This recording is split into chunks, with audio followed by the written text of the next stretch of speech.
Et nous avons parlé du fait que les gens aujourd'hui sont beaucoup trop préoccupés par les apparences, que ce soit leur propre apparence, ce qu'ils veulent montrer d'eux et ce qu'ils cherchent à ce que l'on pense d'eux, et de la même manière concernant les apparences des autres.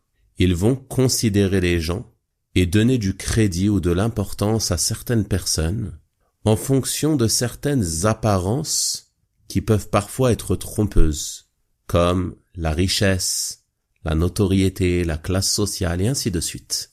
Et c'est de cela dont nous allons parler aujourd'hui, à travers le récit d'un homme que l'on pensait digne d'être marié.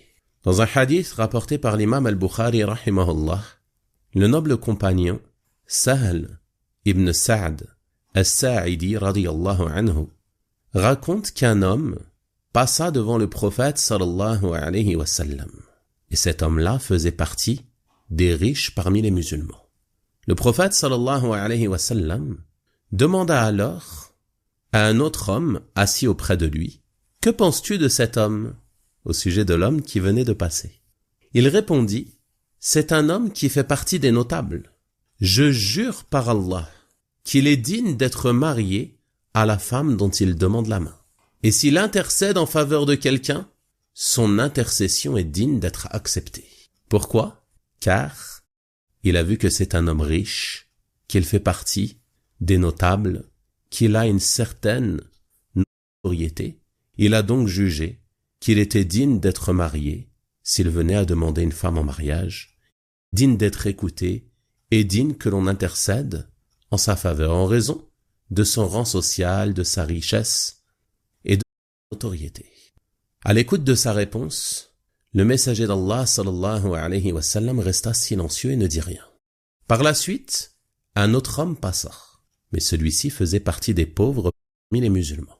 Le messager d'Allah sallallahu alayhi wa sallam demanda à nouveau à cet homme assis auprès de lui, « Que penses-tu de celui-là » Alors il répondit, « C'est un homme qui fait partie des pauvres parmi les musulmans.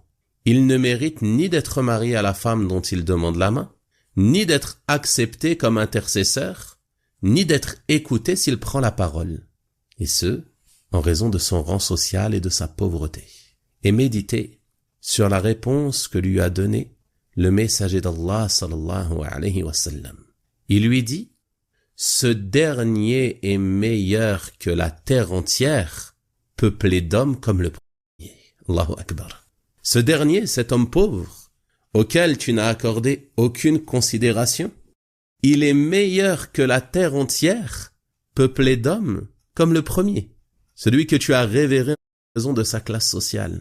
Donc ce qui est pris en compte auprès d'Allah subhanahu wa ta'ala, ce n'est pas l'argent de la personne, ce n'est pas sa notoriété, ce n'est pas son pouvoir, ce n'est pas son rang social, mais c'est sa piété et sa vertu. C'est pour cela que le prophète sallallahu alayhi wa sallam a mentionné la supériorité de cet homme pauvre par rapport au premier qui était riche.